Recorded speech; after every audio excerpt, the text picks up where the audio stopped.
Je m'appelle Alassane Diallo, je suis président de l'association Temps Libre, une des associations porteuses du projet La Recyclerie de Langon-Bagnolet. Guillaume, membre fondateur et bénévole.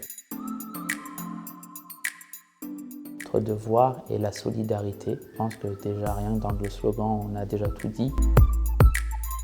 On est au carrefour d'un grand quartier sur Dalle avec plus de 3500 habitants. En dessous de la Dalle, une zone d'activité, de menuiserie, de tapisserie, une zone d'artisanat. En fait, il y a une vie sur la Dalle, une vie sous la Dalle. Je trouvais ça pertinent que de récupérer tout ce que les gens d'en haut avaient à donner, donc les particuliers, et en même temps tout ce que les entrepôts avaient à donner, comme excédents ou déchets pour eux. Donc il y a matière à faire de la transformation, mais il y a aussi matière à des choses qui sont déjà prêtes à l'emploi que les habitants d'au-dessus donnent.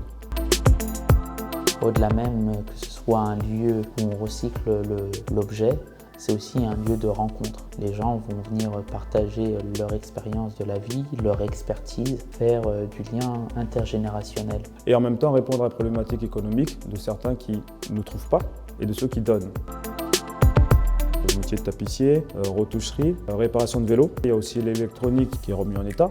Et la collecte d'encombrants ménagers. C'est autant de métiers qui sont aujourd'hui non pourvus localement et qui pourraient convenir à des gens qui aspireraient à retrouver de l'emploi durable. Les jalons qui permettraient à des gens de s'investir durablement et utilement sur un territoire sont là.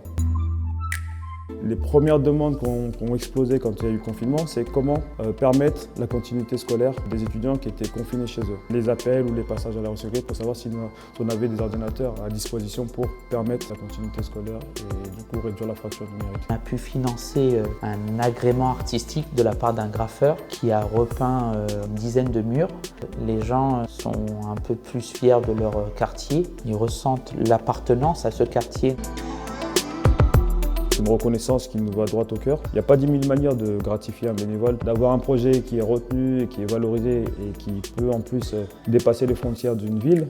Pour nous, c'est un honneur en fait.